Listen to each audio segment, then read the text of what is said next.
We're kind of the bridge between the ideas that Stig and the designers come up with and different 3D departments. We help visualize it on paper, painting it up, drawing it up in 2D, and then they take that and actually make the assets for the game. You have to come up with cool design with limited time. The design also has to make sense to the art director, game director, the lead artist. So it's definitely fun, but it's stressful. What's usually given to us is a quick description and then sometimes a write-up on whatever that creature or character has to do, their function in game, and there's always sort of a highlight on special abilities or things that we need to focus on. There's only 4 concept artists here. We all sit together, so we do get to see what we're doing. I feel like I should know a lot more about Greek mythology by now. I should have my PhD degree or something. Yeah. But still, a lot of times, I just sort of make up a lot of things, and it's still a lot of fun. Right now, as you could see on my monitor, working on Pandora's Cage. This is a final concept design that was proved and it's good to go. But to get to this point, there was a lot of sketches, a lot of color variation, a lot of input that I had to get through. We've tried maybe girls hanging together, or we tried maybe girls holding the fire torch, or we even tried the guys holding a cube, or we even tried the guys holding the torch.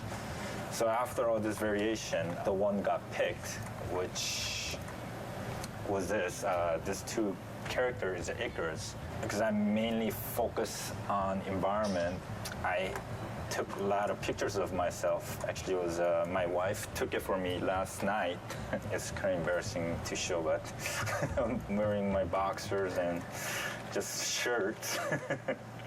Just trying to come up with the pose that I want, even the back part, the front side, and even the hands. So a little frustrating because I do environment paintings, which deals with a lot of rectangles and cubes and where the light is gonna head and all that. But when it comes to character, it's more organic. For me, it's more difficult.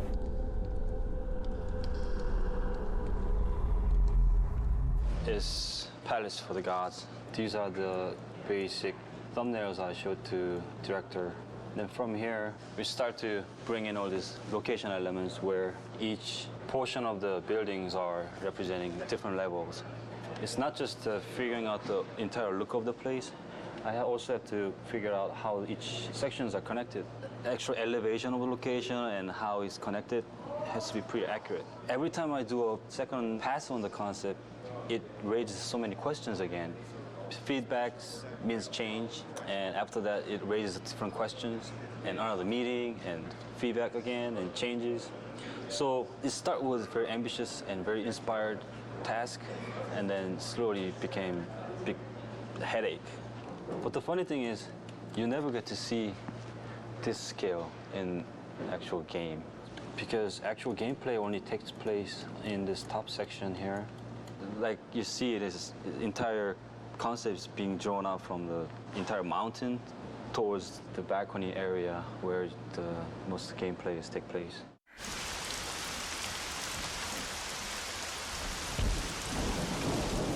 One of my most favorite tasks was to create Aphrodite, the goddess of love. My chore, as it were, was to create the most beautiful woman that ever existed in Greek mythology.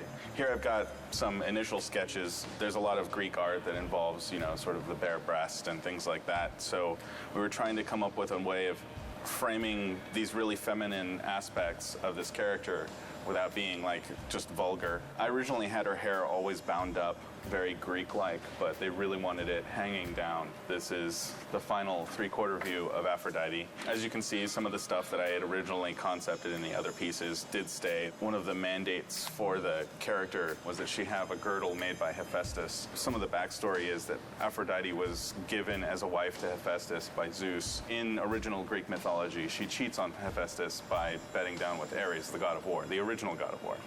He punishes her by catching her in a trap with Ares and sort of parades the two of them in front of the other gods to shame them. And she was ashamed. She's a naughty girl.